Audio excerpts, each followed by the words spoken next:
ಎ9 ನ್ಯೂಸ್ಗೆ ಸ್ವಾಗತ. ನಾನು ಅಮೀನ್ ಶೇಖ್. ಮಂಡ್ಯ ಜಿಲ್ಲಾ ಕೇಂದ್ರ ಸಹಕಾರ ಬ್ಯಾಂಕ್ ಚುನಾವಣೆಗೆ ಇಂದು ಶ್ರೀರಂಗಪಟ್ಟಣದ ತಾಲೂಕು ಚಿಕ್ಕ ಅಂಕನಹಳ್ಳಿ ಪ್ರಾಥಮಿಕ ಕೃಷಿ ಪತ್ತಿನ ಸಹಕಾರ ಸಂಘ ನಿರ್ದೇಶಕರು ಹಾಗೂ ಮಾಜಿ ಅಧ್ಯಕ್ಷರಾದಂತಹ ಬಿ ಗಿರೀಶ್ ರವರು ಕಾಂಗ್ರೆಸ್ ಬೆಂಬಲಿತ ಅಭ್ಯರ್ಥಿಯಾಗಿ ನಾಮಪತ್ರವನ್ನು ಸಲ್ಲಿಸಿದರು.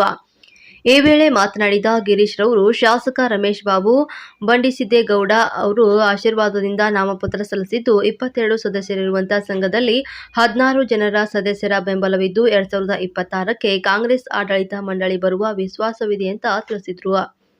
ಈ ಸಂದರ್ಭದಲ್ಲಿ ಮಾಜಿ ಅಧ್ಯಕ್ಷರಾದಂತಹ ಶಿವಣ್ಣ, ನಿರ್ದೇಶಕರುಗಳಾದಂತಹ ರಾಮಕೃಷ್ಣ, ಎನ್ ನಿಂಗೇಗೌಡ, ಯಜಮಾನ ರಾಮಕೃಷ್ಣ, ಯುವ ಮುಖಂಡರಾದಂತಹ ಅಭಿಷೇಕ್ ಸೇರಿದಂತೆ ಇತರರು ಹಾಜರಿದ್ದರು.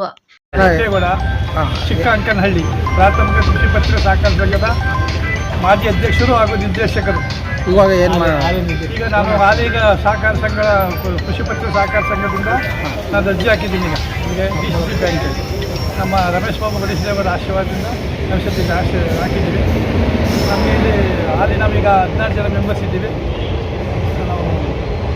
ಈಗ ನಿಮಗೆ ಹೆಂಗಿದೆ ಅಣ್ಣ ವಾತಾವರಣ? 22 16 ನಾವೇ ಕಾಂಗ್ರೆಸ್ ಬೆಂಬಲಿತರಾಗಿ ಚುನಾವಣೆ ಅಭ್ಯರ್ಥಿಯಾಗಿ ಆಗಿದ್ದೀವಿ.